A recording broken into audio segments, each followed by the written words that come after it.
During our visit to a ranch in Hemet, California, we had the pleasure of a technomadic rendezvous with Ben Willmore. We thought it'd be interesting to see how nomadic life is for him.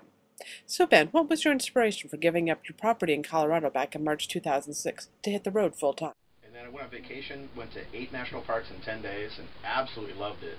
And so I kind of combined the idea of getting down to just what I needed and be able to travel around and not have to wait for my next vacation. Oh, great. So what do you do that helps you fund what you're traveling around? Well, I go around and I give seminars. I do Photoshop seminars, and I also write books on Photoshop and DVDs, that type of stuff. So anything training related. And so that allows me to live pretty much anywhere as long as I'm close to an airport, so I can fly out on occasion. Hardest thing for me is to figure out which airport to fly out of, to have to plan 2 weeks ahead instead of just being free flow. So. One thing that you'll notice is Ben's space is a lot bigger than ours. We live in a 17-foot trailer. Ben, yours is what, 40-foot touring bus? Mm-hmm. So what caused you to choose this setup? The reason I got this was because I lived in quite a large house that was really high quality, and I just found when I went out shopping for RVs that the quality wasn't there. And I look at it and just thought, could I live in this? You know, I'd open a cabinet and is this door going to fall off on me or something? And I found that once I got up to the level of a touring bus, that there was no question with the quality, because the people that buy these spend ridiculous amounts of money on them, and I could never afford a new one.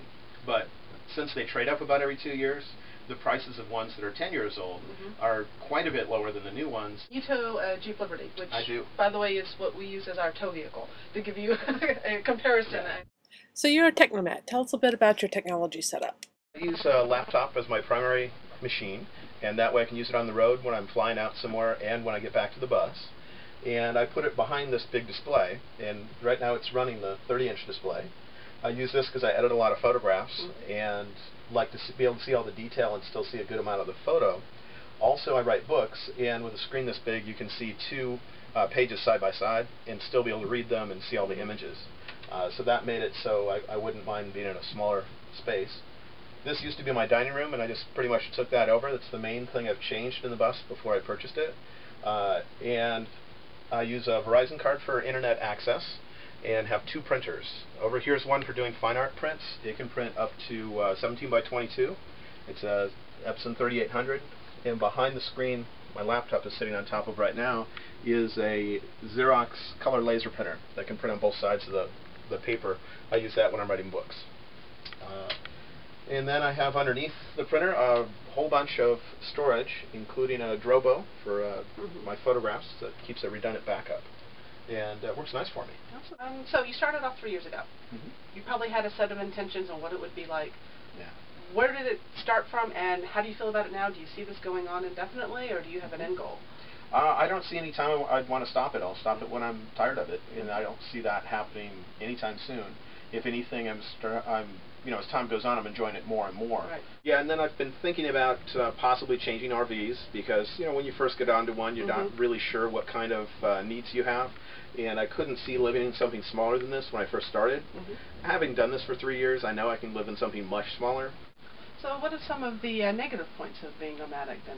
You never quite get used to, at least for me, that you never are in the same grocery store, never have the same doctor, dentist, your haircut, and so. And now the million-dollar question. How has technomadism changed your life?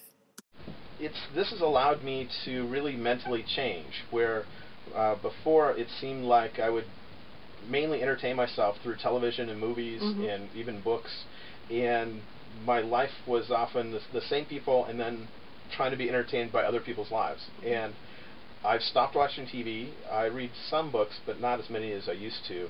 And I just go out and do more things. And it took me about a month and a half to realize that I wasn't on vacation. I'd constantly think, you know, when is this going to end? I'm on vacation. And when you get used to it, you start thinking differently. And it's been an amazing feeling. So I like it. Yeah, we like it too.